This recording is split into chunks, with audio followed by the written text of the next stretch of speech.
ስለ ጓሻ ምን ትያለሽ? ሰላም የማወቅ ደጉ ተከታታዮች እንዴት ናችሁ? ረዴት ነኝ። ያለ ጊዜ የሚመጣ የቆዳ እርጅናን ለመከላከል እንደ ጓሻ ያሉ መሳሪያዎችን በመጠቀም ፊታችንን ማሳጅ ማድረግ ጥሩ ልማድ ቢሆንም ግን ይህ ጊዜያዊ የሆነ መፍትሄ ነው። ዘላቂ መፍትሄ የምትፈልጉ ከሆነ ግን ጡንቻዎቻችንን፣ የደም ዝውውርን፣ አቀማመጥንና አመጋገብን ከውስጥ ወደ ውጭ ያለውን ስርዓት ማሻሻል ይጠበቅብናል። ስለዚህ ምን እናርግ? የተለያዩ ዘዴዎችን እነግራችኋለሁ። ከነዛ ዘዴዎች መካከል አንደኛው ቴምፕላችን አካባቢ የሚገኘውን ስኪን ፒንች ማድረግ ነው፣ ወይንም መቆንጠጥ በእርጋታ ወይንም ቀስ አድርገን ማለት ነው። ሌላው ስካልፕ ማሳጅ ነው። የራስ ቅላችሁን ማሳጅ በምታደርጉበት ሰዓት በከፍተኛ ሁኔታ የደም ዝውውር ስለሚስተካከል ፊታችሁ ላይ የሚታየው ውጥረት እየቀነሰ ይሄዳል። በተጨማሪም ደግሞ የፀጉር መርገፍ የሚባለው ችግር የሚታይባችሁ ሰዎች ካላችሁ ፀጉራችሁ መነቃቀል ያቆማል። ምክንያቱም የራስ ቅላችሁን ማሳጅ በምታደርጉበት ሰዓት የፀጉር ስሮቻችሁ እየጠነከሩ ይሄዳሉ። እንዲሁም ደግሞ የፀጉር ፎሊክሎቻችሁን ስቲሙሌት ስለምታደርጓቸው እድገታቸው እየተፋጠነ ይሄዳል። እንዲሁም ደግሞ ፀጉራችሁ እየበዛ ይሄዳል። ሌላው እርጅናን ከሚያፋጥኑት ነገሮች አንዱ የእንቅልፍ ማጣት ነው። በቂ የሆነ እንቅልፍና እረፍት ሰውነታችን የማያገኝ ከሆነ ቆዳችን ቶሎ ሊያረጅ ይችላል። ስለዚህ ትክክለኛ የሆነ ቆንጆ የሆነ እንቅልፍ መተኛት ይኖርብናል። እንቅልፍ መተኛት አልችልም የምትሉ በጣም ብዙ ሰዎች አላችሁ። ይሄ ደግሞ በማሳጅ ይስተካከላል። ማሳጅ የምታደርጉ ከሆነ እግራችሁን ማሳጅ የምታደርጉ ከሆነ እጃችሁን፣ ፊታችሁን፣ የራስ ቅላችሁን፣ ጆሮአችሁ አካባቢ ከዚህ በፊትም የተለያዩ ቦታዎችን ማሳጅ በማድረግ እንዴት አድርገን ቆንጆ እንቅልፍ መተኛት እንደምንችል ነግሬያችኋለሁ። ስለዚህ እንቅልፋችሁ እንዲሻሻል የምትፈልጉ ከሆነ ማሳጅ መልመድ ይኖርባችኋል። ማሳጅ ስታደርጉ ቆንጆ የሆነ እንቅልፍ ትተኛላችሁ። አበላላችሁን አስተካክሉ። በጣም ከባድ የሆነ ምግብ ወይንም እራት አትብሉ። ቆንጆ ምሳ ከበላችሁ በቂ ነው። እራታችሁ ላይ ቀለል ያለ ነገር ተመገቡ። አንጀታችሁ ቅልል እንዲለው ይፈልጋል። ጨጓራችሁ ራሱ እረፍት ማግኘት ይፈልጋል። ስለዚህ ቀለል ያለ ነገር የምትመገቡ ከሆነ ቆንጆ እንቅልፍ መተኛት ትችላላችሁ። ሌላው ውሃ መጠጣት እንዲሁም በፕሮቲን እና በተለያዩ ንጥረ ነገሮች የበለጸጉ ምግቦችን መመገብ እጅግ በጣም ወሳኝ ነው። ቫይታሚኖች፣ ሚነራሎች ሰውነታችን ይፈልጋሉ። በተለይ ደግሞ ኮላጅን፣ ውሃ፣ ቫይታሚኖችን እና አሚኖ አሲዶችን ይፈልጋል። ሌላው ኮልድ ቴራፒ ወይንም ደግሞ አይስ ማሳጅ ነው። ይሄ ለጊዜውም ቢሆን ቆዳችንን ጠበቅ ያደርገዋል። እንዲሁም ደግሞ ኢንፍላሜሽንን ካልም ማድረግ ይችላል። ሌላው ደግሞ ጀንትል ፌሻል ታፒንግ ነው። ይሄ የሞተውን ወይንም ድክም ያለውን ስኪናችንን ያነቃቀዋል።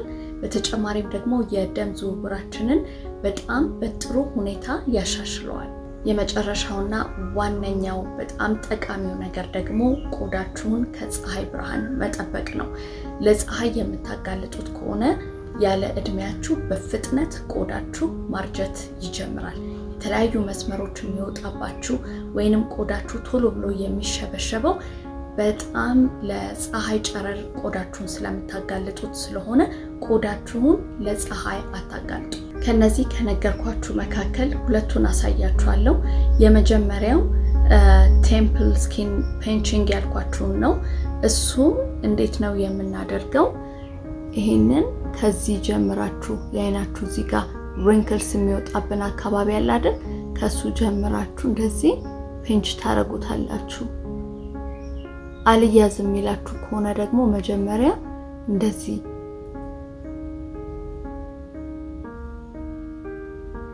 ማሳጅ አድርጉት።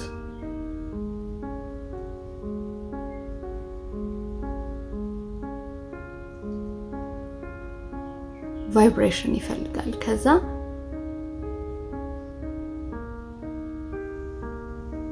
ፒንች ታረጉትና ለተወሰነ ሰዓት ለተወሰነ ሰከንድ ትቆያላችሁ።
ይህንን በምናደርግበት ሰዓት የደም ዝውውር ስቲሙሌት ያደርጋል። እንዲሁም ደግሞ ግንባራችን አካባቢና አይናችን አካባቢ ያለ ፋሻ ጥብቅ ብሎ ከነበረ ወይም ቡጥር ብሎ ከነበረ ሪላክስ ያደርጋል። ሁለተኛው የማሳያችሁ ጀንትል ፌሻል ታፒንግ ያልኳችሁን ነው። ፊታችሁን እንደዚህ ታደርጋላችሁ። እጃችሁን ታደርጉና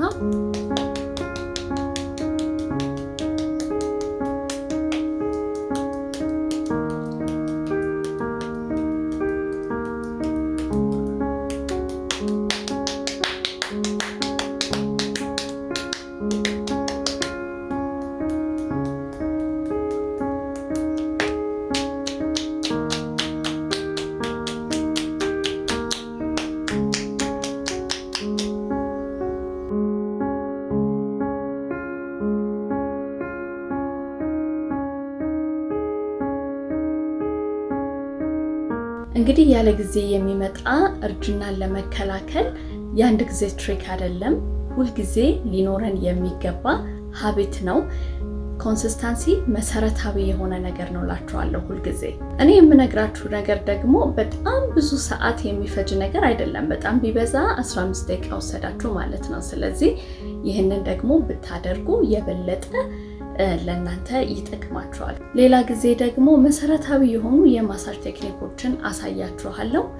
ይህንን ቪዲዮ ኢንጆይ እንደምታደርጉት ተስፋ አደርጋለሁ። አሁን ያሳየኋችሁን ሁለቱን እንኳን ዛሬ አድርጋችሁ ሞክሩት። ግን ዛሬ ብቻ አድርጋችሁ የምታቆሙት ነገር አይደለም፣ በየቀኑ የምታደርጉት ነው። በቀጣይ ቪዲዮ እስከምንገናኝ ድረስ ባይ።